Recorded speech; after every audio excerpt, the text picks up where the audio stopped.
nuestros invitados, al doctor Pedro Ledesma, quien es abogado y politólogo y profesor universitario. Juan de Dios, que es ingeniero químico y politólogo y una de las mentes acuciosas jóvenes del país. El mayor general retirado del Ejército de República Dominicana, Miguel Ángel Cordero. También tenemos al amigo Luis Medrano, que viene a hablarnos de problemas de allá del profundo sur, pero que son parte de los problemas del país. Luis Medrano, nuestro amigo, una persona joven, un maestro y dirigente, y nos gusta esto porque quisiéramos tener con mucha frecuencia gente de los lugares más distantes para que se hagan más visibles, renovar ese liderazgo nacional, siempre las mismas personas, no estamos diciendo que los que ya son dejen de serlo, sino que incorporemos más, porque en verdad ya después de las redes sociales todos somos líderes, todos tenemos nuestra página, correcto, todos hablamos con toda autoridad y podemos comunicarle al mundo, no a nuestros vecinos, al mundo lo que pensamos, aunque no lo lea, pero se lo publicamos. Y tenemos también a Alberto Coll, que fue subsecretario de Estado de Estados Unidos, de origen cubano, estadounidense, pero que nosotros repetimos esto de estadounidense, y voy a decir por qué. Y don Alberto Coll es uno de los grandes talentos de Estados Unidos que analiza con mucha imparcialidad los problemas geopolíticos del mundo. Y también vamos a concitar la participación, y ojalá sea así, de el también mayor general retirado pero del almirante retirado, ya no hay que decir de la Armada, Sigfrido Pérez, que aceptó que le llamemos. Vamos a pedirle al doctor Trajano Vidal Potentini, quien es nuestro invitado especial, que nos arranque esto, cómo él ve esto de los oleajes migratorios y de los grandes conflictos de la humanidad. Bueno, muy buenos días al país, en especial a este gran elenco. Mi gratitud de siempre al ingeniero Alburquerque por este espacio, y hay que decir de Juan de Dios que es un fino internacionalista, ¿verdad? Definitivamente que viene pues trabajando y profundizando ese tema y podrá también arrojar y tener una participación importante en lo que será este proceso del día de hoy. Miren, debo decir, para darle un poquitito de contexto, en alguna forma histórico y por qué no hasta jurídico, a lo que sería el sistema o el sistema, diríamos que de naturaleza convencional, que sustenta, que le da vida a lo que sería atenuar en la forma que todo esto se percibe a la hora de uno hablar de lo que es el ACNUR, de lo que es las Naciones Unidas, de lo que es la sinergia que debe existir entre derechos humanos, derechos humanitarios y, por qué no, derechos de refugiados. Hay que decir que se remonta todo esto, en el caso concreto del derecho humanitario, que sería tan antiquísimo como la propia guerra, ¿verdad? Esas condicionantes que suscriben, que respetan el orden, sobre todo humanitario y hasta deontológico, porque todo esto pues va de la mano, los estados a la hora de ser, si se quiere, en la guerra, en el triunfo, que no se aparte, que no esté fuera ese rasgo distintivo que nos identifica como seres humanos, que es ese trato digno que hay que darle a las personas que se encuentran en condiciones de dificultad, sobre todo a quienes no participan del proceso, llámese los civiles, a quienes no están en esa conflagración, a la hora de ese desplazamiento que hoy por hoy ya en las últimas cifras, en junio, después las últimas ya de septiembre, el ACNUR el Alto Comisionado de Naciones Unidas para el tema de los refugiados, lo cita ya, ha venido evolucionando, ha venido creciendo, y lo cita ya en 114 millones de desplazados en todo el mundo, fruto de las guerras, de catástrofes, de inundaciones, catástrofes naturales, del hambre, y el componente de los refugiados, que vamos a ver entonces el hilo delgado que en alguna forma separa lo que son los derechos humanos, el derecho de los refugiados, el asilo por un lado, ¿verdad?, que tiene una característica, si se quiere, unipersonal, no necesariamente de grupo. Ya el tema de los refugiados pues alcanza esa expresión que normalmente es el grupo, y que tiene que ver entonces con ese desplazamiento a un Estado que debe acogerlo por una situación de fuerza mayor, por una situación de persecución, de violaciones serias, graves a los derechos humanos. ¿Cómo hay esta convergencia? ¿Cómo uno y otro se complementan? En el caso de los derechos humanos, debemos decir que tiene que ver con las libertades públicas, con los derechos fundamentales de los países, y que esos derechos, cuando se suben en un avión, dentro de lo que es ese contexto del derecho internacional público, esas relaciones entre los estados, aquí entonces, de cara a ese derecho internacional, al derecho internacional en la parte general, entonces el individuo, el ser humano, de forma transitoria, pues se convierte también en un sujeto del derecho, y puede ir a organismos internacionales, llámese Corte Interamericana de los Derechos Humanos, aun cuando República Dominicana tiene una situación muy particular por lo que fuera la sentencia 168. Pero estamos suspendidos. Tenemos un estatus no suspendido, pero sí no se acepta lo que es la competencia de la Corte Interamericana de los Derechos Humanos. No así estar fuera de lo que es el esquema, de lo que es el sistema. Uno ser de pleno derecho y de repente, porque algo no se ajuste a los designios de uno o a su política, decir que no está de acuerdo y se sale. Hay una discusión amplia, porque lo cierto es que la República Dominicana es un país que tiene una situación delicada con el tema haitiano, y se nos tiene constante y permanentemente zarandeándose, ¿no?, en la Corte, la Corte Interamericana, o se nos tenía. Y de hecho tenemos el inconveniente y tenemos el cuestionamiento de que aun cuando no se asumió en lo que es el torrente legislativo interno de la aprobación, de la refrendación de los tratados y acuerdos internacionales por parte del Congreso, pero llegamos incluso a acreditar una dominicana como jueza. Entonces estuvimos interactuando ahí, y por eso vienen todos estos cuestionamientos. Pero lo cierto es que no estamos alejados, no estamos fuera de lo que es ese entorno de convencionalidad que hoy por hoy nos conecta con lo que es el Sistema Interamericano de los Derechos Humanos, con lo que sería la Comisión Interamericana que funciona en Washington, y la misma Corte de cara a la vinculación de sus sentencias que tienen, aun cuando no aceptamos, ya la paradoja, cuando no aceptamos y cuando estamos en esa disyuntiva, lo que es esa competencia, pero de todas formas el artículo 74, numeral 3 de nuestra Constitución, prevé de que los tratados y acuerdos internacionales en materia de derechos humanos tienen un carácter vinculante para igual equivalente a la propia Constitución en lo que es esa pirámide, o por qué no, esa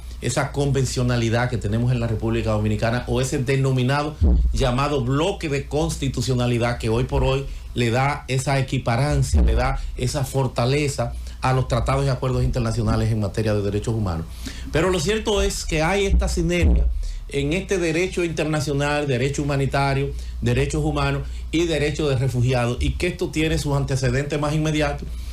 precisamente en lo que son esas grandes guerras que se dieron, la Primera, la Segunda Guerra Mundial, y con ello también desde la Liga de Naciones, Sociedad de Naciones, hasta lo que fuera ya luego de la Segunda Guerra Mundial con Hitler, esa conciencia, ese despertar por parte de la humanidad de que teníamos que tener estructuras sólidas que en lo sucesivo previeran lo que pudiera darse o estaría por venir en cualquier momento, que es el tema, no sabemos si la inteligencia artificial o ¿verdad? O este terrorismo, y por qué no estas acciones que muchas veces no responden a la legítima defensa porque sobrepasan las posibilidades. Pero en 1944-45 pues se gesta la Organización de Naciones Unidas, y con ello entonces todo un ecosistema para precisamente darle cobijo, tratados, acuerdos internacionales, recoger lo que había para lo que es esta parte, el derecho humano, derecho humanitario y derecho de refugiados, particularmente el derecho humanitario, que es ese acompañamiento para el tema de los desplazados, que vemos ahora cómo alcanza su mayor expresión con lo que es después del 7 de octubre, ese acto criminal que desbordadamente entonces estaría respondiendo Israel, y que no sabemos a dónde nos va a llevar, y que venía ya también en aumento con la sostenida guerra que se ha dado en Ucrania, y que saben ustedes los antecedentes históricos desde 1989, la caída del muro, Gorbachov, con lo que fuera pues la perestroika, como todo este proceso pues trae consigo esa segmentación de la antigua URSS, Unión de Repúblicas Soviéticas Socialistas, y está pues siempre ya queda esa aprensión, y es lo que da como resultante lo que se está viviendo, además de los intereses geopolíticos. Lo cierto es que hay que ver esto desde el punto de vista, yo digo que no de la globalización, sino de la nueva globalidad. Ya hay todo un reenfoque geopolítico, la lucha en bloques, los chinos, los rusos, Estados Unidos, el mismo Israel, y cómo todo esto pues tiene una repercusión que hoy por hoy nos lleva a que tengamos que considerar estos 114 millones de personas, que es el fruto de Somalia, de las inundaciones, del hambre, de Sudán, de todos los conflictos que se vienen generando. Pero para nosotros lo importante tal vez es hacer estas diferencias desde el punto de vista del contexto jurídico que yo pueda pues aportar de cara a ese ejercicio del derecho internacional público, que reitero es el que da este cobijo. Es decir, eso de que los refugiados es grupo, y que normalmente ese derecho de refugiado, si se quiere, ha ido evolucionando y ha alcanzado entonces la frontera del derecho humanitario, y que ese derecho de refugiado, que normalmente se daba por condiciones de persecución por el tema de raza, y que tiene también muchas convenciones internacionales de las cuales los países participan, de que una persona desplazada bajo esas condiciones, para ver el caso también concreto de República Dominicana, porque tenemos ahí al lado el problema haitiano, que va logrando unos matices y alcanzando una gran crisis. Por eso tenemos que repensar ese proceso. Que más que el problema haitiano es el problema dominicano. El problema dominicano visto por nosotros. Evidentemente que sí. Entonces por eso digo que tenemos que repensar la forma en que vamos a darle el abordaje al tema haitiano, a la hora de nosotros examinar y ver entonces la existencia de un derecho de refugiado que pudiera eventualmente pues colindar o llegar a la frontera del derecho humanitario, que es un tema de guerra, pero el de refugiados no es de guerra. Van teniendo una convergencia porque de un aspecto pues se sale al otro, porque el refugiado en alguna forma te garantiza, te augura donde tú llegas un estatus equivalente, pero de grupos, no estamos hablando de 1, 2, 3 personas. Te da un estatus entonces equivalente al de que tiene una residencia legal, y tú tienes entonces que amparar o garantizar todos y cada uno de los derechos. Pero el tema de los refugiados viene dado precisamente a partir de la persecución de las razones humanitarias, ¿verdad? La violencia, lo que se está viviendo en la actualidad Haití, al margen de lo que conocemos ya como guerras, en donde entra fundamentalmente en primera línea es el derecho humanitario para ese acompañamiento. Y esa nueva tendencia, esa evolución de ese derecho humanitario, incluso le está pidiendo a las poblaciones, mira, los que están en condiciones de desplazados, aún no se correspondan con lo que es tu nacionalidad, con lo que es tu sentimiento, tú tienes que aperturarle un trato digno, porque tú no puedes, en ese disuasivo, en esa percepción, tú no puedes decirle a quienes están como soldados, masacrando, haciendo tal o cual situación, tú no puedes darle la impresión de que lo que están haciendo es bien. O sea que eso debe tener también un efecto, diríamos que hasta lesionador. En suma. Para que usted, no quiero dejar pasar una voz tan autorizada. Nosotros decíamos, antes de usted llegar, en el comentario de introducción, que todos creo que apoyamos el derecho a la autodefensa, en que ante el salvaje, criminal y desconcertante ataque de Hamás, no del pueblo palestino, a Israel, ciudades que dormían, jóvenes que estaban en un festival musical, y entonces todos condenamos esos brutales ataques. Ahora, no cree el doctor Potentini que cuando aquel que se siente agredido y ejerce la legitimidad de su defensa, comete entonces actos que pudieran entenderse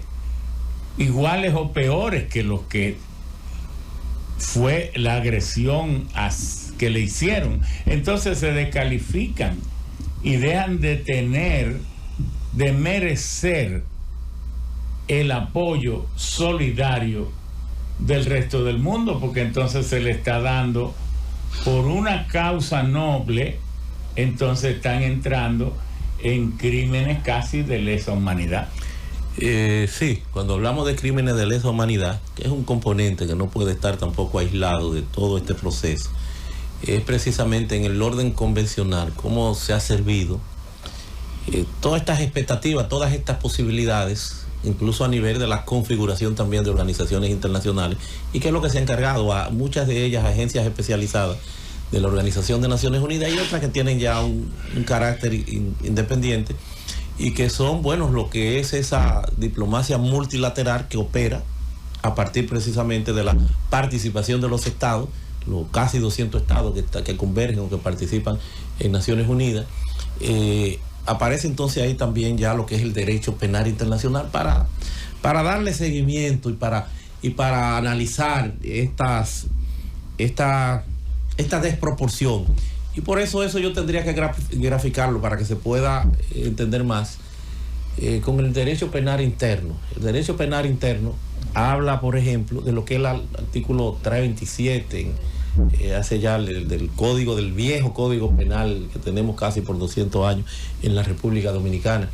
y habla de la legítima defensa, de la proporcionalidad que debe existir entre los medios empleados, ¿verdad?, para acometer cualquier acción, y la defensa que debe tener relación. No es que tú me vas a dar una bofetada y yo voy a sacar una pistola y te voy a dar 5 o 7 tiros. Ya ahí se desaparece esa legitimidad de ese empleo de la fuerza. No obstante, lo que supone una bofetada también tiene el cobijo dentro del Código Penal, y hablan entonces de la excusa legal de la provocación, pero no como un eximente de la responsabilidad penal, sino que lo que hace es una circunstancia atenuante para darte entonces una pena. O sea, eres culpable, una pena más benigna, menos gravosa, que en República Dominicana va de 6 meses hasta 2 años. Entonces lo propio parecería que ha pasado en el caso de Hamas, ese grupo terrorista con Israel, ¿verdad? Algo que ha horrorizado al mundo en la forma salvaje que se emplearon, pues esas técnicas, esas tácticas terroristas de eliminar de ciudadanos de todo el mundo en ese fatídico día. Y secuestrar, una cosa terrible que ruborizó a la humanidad, pero que ciertamente se han desbordado lo que es la respuesta ya con esa afectación, y ahí entra entonces el derecho humanitario, con esa afectación en masa a poblaciones que debió haber, si se quiere, más quirúrgicamente, la tecnología lo permite, pues un ataque más focalizado, y eso entonces sigue le da una grieta mayor, lo que son pues las relaciones, la visión del mundo, la división en todos estos bloques, y sabrá Dios hasta dónde puede llevarnos todo esto. Ello conducente también a pues esos conflictos dentro del derecho humanitario que hoy por hoy ya están planteando y que siguen en aumento. 114 millones de personas de los casi 8.000 millones que tenemos en el mundo, que es significativo porque están en condiciones infrahumanas, el que tiene que dejar su patria, su país, sus condiciones, su casa, y ahí es donde emergen entonces estas reglas a las que yo estoy haciendo referencia. Ciertamente hay una desproporción que tiene que llamarnos, tiene que invitarnos como ciudadanos del mundo, tiene que invitarnos a una reflexión como estudioso de todo este sí, nos ámbito. Encontramos grande ahora. Ellos que dicen que están empezando ahora porque han definido el tema como de que tomará tiempo, y han dicho que hay entre 30 a 40 mil milicianos de Hamas escondidos en túneles y en catacumbas y cosas así. Entonces se supone que van detrás de ellos. Ingeniero, lo más preocupante de esto es que tú no ves ningún actor válido que fuera de sus intereses geopolíticos, de su reestructuración o organización en bloques, que es lo que se está viviendo hoy, por eso yo hablo no de globalización, sino de nueva globalidad, no van a estar, no vamos a tener un árbitro. Sabemos que la Organización de Naciones Unidas tiene un defecto en su configuración, en su contexto, en 1945, cuando sale a la luz, que es el denominado órgano fundamental político que se llama Consejo de Seguridad. ¿Quiénes iban a desarrollar, quiénes iban a estructurar lo que eran esa correlación de fuerza, esa división de ese pastel? Las grandes potencias que resultaron victoriosas, que hoy no se corresponden necesariamente con ese poder, ese derecho de veto que tienen en relación a otras potencias que en aquel entonces pues no tuvieron esa hegemonía como Alemania y que no tienen esa configuración o esa fortaleza del derecho al veto, y que prácticamente hacen inservible, salvo el enfoque humanitario, las relaciones públicas, el seguimiento, a Naciones Unidas como un órgano fuerte para poder contener uno de estos procesos o para ser un árbitro viable. Entonces nos vamos a ver con Estados Unidos, que en modo alguno estará reconociendo algún inconveniente, algún problema, algún desbordamiento. Renunció a la neutralidad, renunció a todo, apoyando incondicionalmente. ¿Cómo vamos a tener otros bloques, China, Rusia, que estarán entonces, no van a manejar ni a tener ese equilibrio? ¿Qué es lo que van a resaltar? El uso desbordado. Entonces tenemos ese gran inconveniente. Por eso el mundo se ha convertido en una especie de barril de pólvora que puede en cualquier momento implosionar. Esa es la realidad. Pese a que hemos hecho los esfuerzos por marginarnos, por cuidarnos de lo que sería pues una tercera guerra mundial, que no la aguantaríamos, porque ya la capacidad bélica que hay no es la de otros tiempos. Claro. Probamos la bomba atómica, pero ya eso se supera con que es una contradicción en todos a la niveles. puerta